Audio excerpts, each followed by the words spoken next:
In October of 2016, just a few weeks before that year's presidential election, as I believe we reported on the Bradcast at the time, 3 members of a right-wing militia group were arrested by federal authorities for planning to detonate explosives at an apartment complex in Garden City, Kansas, with Somali Muslims specifically the targets in this planned bombing. The attack was to have taken place the day after Election Day in 2016, as the 3 white men were recorded by law enforcement calling the immigrants cockroaches and, frankly, much worse than I can repeat here on FCC radio. These were recordings that were made apparently by the feds, which caught these guys red-handed before this plot could come to fruition. An FBI affidavit read at the time of the arrest and the charging in late 2016, quote, "These are militia groups whose members support and espouse sovereign citizen, anti-government, anti-Muslim, and anti-immigrant extremist beliefs." Again, that was before the election, and thankfully before these jerks were able to carry out their deadly plot.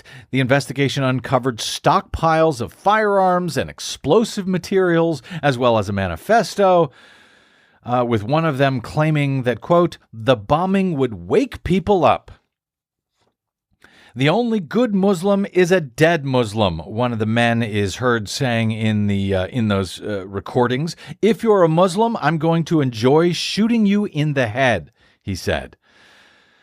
The suspects planned to attack this housing complex where approximately 120 people live and where one of the apartments was used as a mosque, according to officials at the time. Well, those men have since been convicted in that planned bombing, and on Monday, attorneys representing one of the Kansas men convicted of that 2016 plot to massacre Somali Muslim refugees. One of those men, his attorneys, has asked a federal judge to consider a more lenient sentence for him, arguing that President Trump's inflammatory rhetoric should be taken into account as the, quote, backdrop for this case. Patrick Eugene Stein is facing life in prison for conspiring with the 2 other men to carry out that attack. On Monday, his attorneys filed a memo in U.S. District Court in the District of Kansas, requesting that Stein receive a sentence of no more than 15 years instead of life.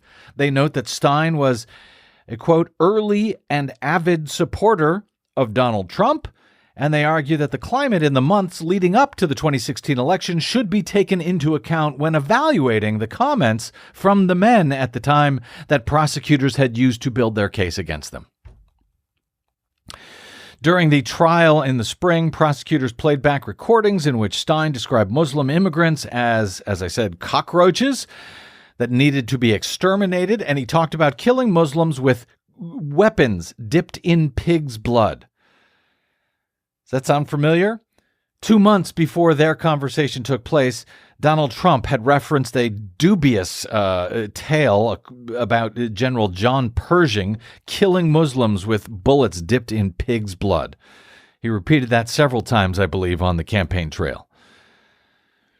The James Pratt and Michael Schultz, who are Stein's defense attorneys here, wrote in their sentencing memo that the court cannot ignore the circumstances of one of the most rhetorically mold-breaking, violent, awful, hateful, and contentious presidential elections in modern history. Someone, they wrote, normally at a 3 on a scale of political talk might have found themselves at a 7 during the election, they argue.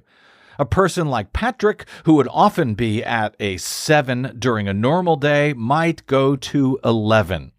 In that sentencing memo, Stein's attorneys wrote that their client feared Muslims, quote, because of what he learned about them on the internet and the videos he watched on YouTube from conservative talk show hosts like Fox News' Sean Hannity. Stein is described in the document as the prototypical, quote, lost and ignored white working class voter who helped elect Donald Trump in 2016.